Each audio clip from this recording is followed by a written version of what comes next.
Hi, I'm Asia from Inspanning Gateway. I wanted to talk about a few things. I wanted to talk about karmic relationships, um, imbalances in the feminine and masculine principles, and the spiritual journey, what a spiritual journey is, and culture, and include culture in there because that's part of a big part of what is going on here is culture.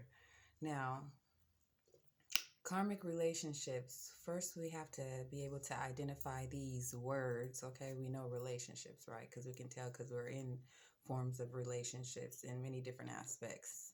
And there's many different relationships, types of relationships, just depending on how we're looking at information. Um, but when it comes to karmic, okay, karmic can be identified as a sense of debt, debt, debt that is owed. Okay. That's a perfect way of looking at karmic because it is a sense of debt in the spirit.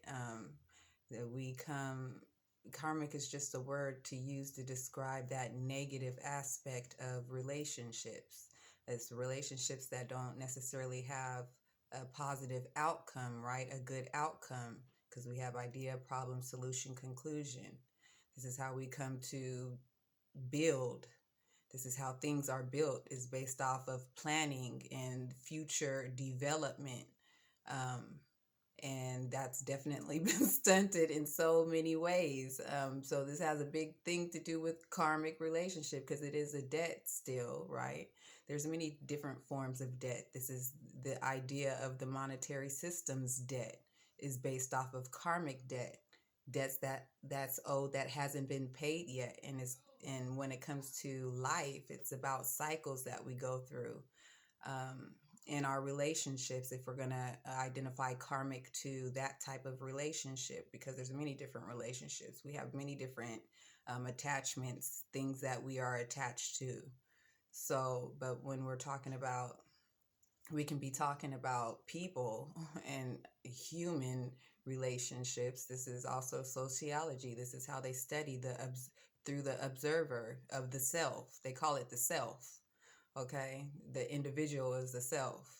So it's the same thing in spiritually because we are an individual being. We are individuals. Well, spirit is just spirit, but we are an individual aspect of that. We have our own space. So when it deals with karmic relationships, we know it's a sense of debt. We know it's on the negative side of the polarity of, we want to call good and bad. It's more, I think it's more better to understand through positive and negative aspects because these things run through everything, which is the feminine and the masculine, the positive and negative aspects, if you want to look at it that way. I have to be mindful of the time. Okay, so karmic relationships. Now, this is not no belief system. I mean, you can look around and look at the nature of people's relationships and come to your own conclusion on whether you think there's a sense of debt or not, because relationships have been very toxic for a long time, and that's for many, many different reasons. A lot of it is indoctrination. Um,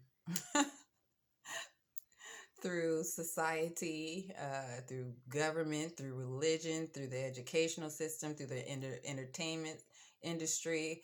It just runs deep. How we've gotten to this place, but this is a good way of us individually identifying karmic, right? Because we can look at the nature of the relationships we have within our families, our work relationships, our whatever type of relationships and whatever organizations we belong to. We can tell if a relationship has a positive or a negative outcome based off of the behaviors and the interaction and the communication with one and another. So that's an everyday way of looking at a karmic relationship, is a relationship that doesn't necessarily produce a good outcome, and it's like a continuous cycle of that type of relationship until that lesson has been learned, right? Because once we learn better, we do better, we make better choices, so we come out of those type of relationships. Just if you stop doing something or you start doing something, it's all about attach and detachment. So karmic relationships are just a negative polarity, just indicating relationships that don't necessarily have positive outcomes, and relationships that we may need to detach from or learn how to set certain boundaries.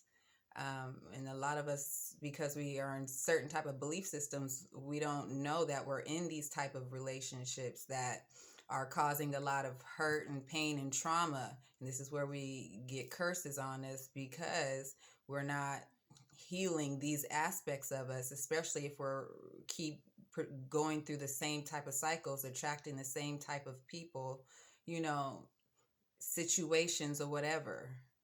So we attract these things by the way that we think and behave, and what we accept and what we don't accept. And these are all based off of our own choices, because we are responsible for ourselves here in our own individual lives. So at some point we're karmic. In many different ways we could be karmic. It's just a matter of how you look at these things. But I just wanted to identify the words, because that also deals with the polarity of masculine and feminine principles. Karmic and what angelic, if you want to use that word, when you're on the higher aspects of your natures, right? Because karmic is associated with being, you can use the words low vibrational, you can use the words in your animalistic natures, more demonic. um, there's many words that we can use. If you want to get religious and stuff, you can use angelic and demonic. That's just religious aspects of seeing this polarity. um, but it's just words. So, but it is good to be aware of the words, because words cause a lot of manipulation, and people start thinking angelic and demonic as something that it not necessarily needs to be. This is more about us being able to see these things in our everyday life, so we don't have to be religified in order to understand life. Um, we can look outside. We can look within, and that's the main part, is looking within, us being able to identify ourselves, because we haven't been taught how to identify ourselves. We've been taught to worry about everything and everyone else, instead of looking at ourselves and see what we're supposed to be doing here. A lot of us are trapped in are trapped, have been trapped, will be trapped in karmic relationships, because we're not able to understand them because of different belief systems. So, I mean, you can believe whatever you want, but at the same time, you don't have to understand whether a relationship is good for you or not, and whether you should be participating in it. And a lot of people get trapped in certain situations, especially marriages, because of a belief system that they are supposed to be with somebody that they're not necessarily supposed to be with. But the deep part about that is, you probably shouldn't have been with that person in the first place. That was a choice that you made.